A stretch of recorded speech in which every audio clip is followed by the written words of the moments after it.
Hi, welcome to Sherin's Kitchen. இன்னைக்கு நம்ம கிச்சன்ல மீன் குழம்பு பண்ண போறோம். இதுக்கு முன்னாடி நம்ம சேனல்ல பாத்தீங்கன்னா நிறைய வெரைட்டில மீன் குழம்பு போட்டுருக்கோம். இன்னைக்கு நம்ம பண்ண போற மீன் குழம்பு வந்து மத்தி மீன்ல தான் பண்ண போறோம். வாங்க அந்த மீன் குழம்பு எப்படி பண்ணலாம்? மீன் வந்து எந்த டைம்ல நம்ம போட்டோம்னா மீன் வந்து கரையாம இருக்கும். முழுசா சிலர் பாத்தீங்கன்னா மீன் குழம்பு வச்சாங்கன்னா மீன் வந்து எல்லாமே கரைஞ்சு போயிட்டு முள்ளு தனித்தனியா நிக்கும். ஆனா நம்ம பண்ண போற மாதிரி மீன் குழம்பு நீங்க செஞ்சீங்கன்னா மீன் வந்து உடையாம கரையாம அப்படியே முழுசா இருக்கும். வாங்க அந்த மீன் குழம்பு எப்படி பண்ணலாம் அப்படிங்கறத பார்க்கலாம். 1/2 கிலோ மத்தி மீன் க்ளீன் பண்ணி எடுத்துருக்கேன். இப்போ குழம்பு பண்ணுறதுக்கு முன்னாடி நம்ம எப்போயுமே மசாலா தடவி வைப்போம் இல்லையா, அது மாதிரி தடவி வச்சுக்கலாம். ஒரு 1/2 ஸ்பூன் அளவுக்கு மிளகாத்தூள், கொஞ்சமாக உப்பு, மஞ்சள் தூள். இப்போ இதை மசாலா தடவிடலாம். நல்லா இந்த மாதிரி கலந்து ஒரு கொஞ்சம் நேரம் ஊற வச்சுட்டு அதுக்கப்புறமா குழம்புல போட்டோம்னா நல்லா காரசாரமாக இருக்கும் மீன் சாப்பிட்றப்போ. அதுக்காக தான் நம்ம அப்படியே பச்சை மீனாக எடுத்து போட்டோம்னா அந்த மீனில் மசாலாலாம் பிடிச்சிருக்காது. இந்த மாதிரி நீங்கள் தடவி போட்டிங்கன்னா நம்ம பழைய மீன் சாப்பிட்ற மாதிரி நல்லா உப்பு காரம்லாம் இறங்கி நல்லாயிருக்கும். இந்த வயிற்றுக்குள்ளேலாம் கொஞ்சம் மசாலா போகிற மாதிரி தடவி விட்டால் தான் நல்லா காரம் உப்பெல்லாம் பிடிக்கும். அவ்வளோதான், மீனில் மசாலா தடவியாச்சு. இது ஊறட்டும், கிட்டத்தட்ட ஒரு 20லேருந்து 30 நிமிஷம் கிட்ட ஊறட்டும். அதுங்களையும் நம்ம குழம்புக்கு தேவையான எல்லாம் ரெடி பண்ணி வைக்கிறதுக்கு டைம் கரெக்டாக இருக்கும்.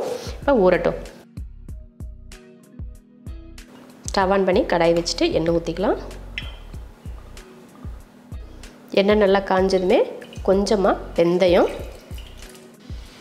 பொரிஞ்சதும் கருவேப்பிலை, 100 கிராம் சின்ன வெங்காயம், ஒரு 5 பூண்டுப்பல். இதை நல்லா கலர் மாறுற வரைக்கும் வதக்கிடலாம். வெங்காயம் பார்த்திங்கன்னா நல்லா பொன்னிறமாக வதங்கிருச்சு.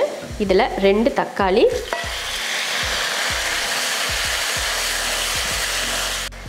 தக்காளி பார்த்திங்கன்னா நல்லா வதங்கிருச்சு. இந்த டைமில் மல்லித்தூள் 1, 2, 3 ஸ்பூன் மல்லித்தூள், அடுத்து மிளகாத்தூள் 1, 1/2 ஸ்பூன் மிளகாத்தூள், அடுத்து கொஞ்சம் மஞ்சள் தூள்.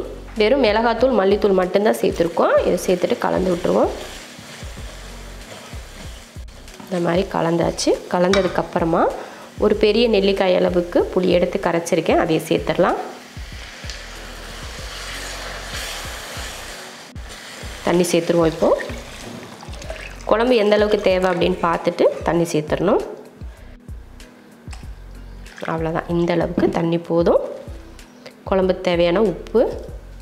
ஒரு 5 நிமிஷத்துக்கு கொதிக்கட்டும், அதுக்கப்புறம் எடுத்து பார்த்துக்கலாம். குழம்பு வேக வச்சு பார்த்திங்கன்னா ஒரு 5 நிமிஷம் நல்லா வெந்துருச்சு. மசாலாவோட அந்த பச்சை வாசனையெல்லாம் போயிருச்சு. இந்த டைமில் பார்த்திங்கன்னா நம்ம வந்து தேங்காய் பால் சேர்த்துக்கலாம். ஒரு 200 ml தேங்காய் பால். அவ்வளோதான், தேங்காய் பால் சேர்த்தாச்சு. அடுத்ததாக நம்ம மசாலா தடவி வச்சுருக்கோம் இல்லையா மீன், அதையும் சேர்த்துடலாம். பார்த்திங்கன்னா தேங்காய் கொதிக்க ஆரம்பிச்சிருச்சு பார்த்திங்களா. இப்போ மீனை சேர்த்துடலாம்.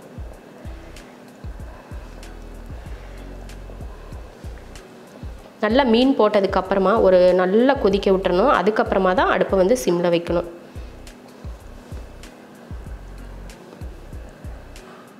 மீன் போட்டதுக்கப்புறமா கரண்டி வச்சு லைட்டாக இந்த மாதிரி கலந்து விட்டுக்கணும். அதுக்கப்புறமா நம்ம கரண்டி போடவே கூடாது. அவ்வளோதான், நல்லா ஒரு கொதி வரட்டும். பார்த்திங்கன்னா மீன் போட்டதுக்கப்புறமா நல்லா கொதிக்க ஆரம்பிச்சிருச்சு. இப்போ மூடி வச்சிடலாம். அடுப்பை சிம்மில் வச்சிடலாம். 5 நிமிஷத்துக்கு சிம்மில் வேகட்டும், அதுக்கப்புறம் எடுத்து பார்க்கலாம். 5 நிமிஷமாக வெந்துட்டுருக்கு, எடுத்து பார்க்கலாம். எண்ணெய் பிரிஞ்சு வந்திருக்கு பாருங்கள். நம்ம சும்மா இந்த மாதிரி கலந்து விட்டால் போதும், கரண்டியெல்லாம் வச்சு கலந்து விட வேண்டாம். பார்த்தாலே தெரியும் மீன் வந்து பார்த்திங்கன்னா முழுசாக இருக்குது பார்த்திங்களா. ரொம்ப கலந்து விட்டிங்கன்னா அதெல்லாம் உடஞ்சி போயிடும். அதனால் கலந்து விட வேணாம். வேணால் உங்களுக்கு ஒரு மீன் எடுத்து காட்டுறேன். இந்த மாதிரி மீன் வந்து உடையாமல் கரையாமல் அப்படியே இருக்கும்.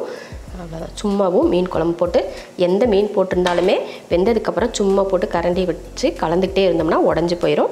இப்போ நம்ம வந்து அடுப்பை ஆஃப் பண்ணிடலாம். அருமையான ஒரு குழம்பு ரெடி.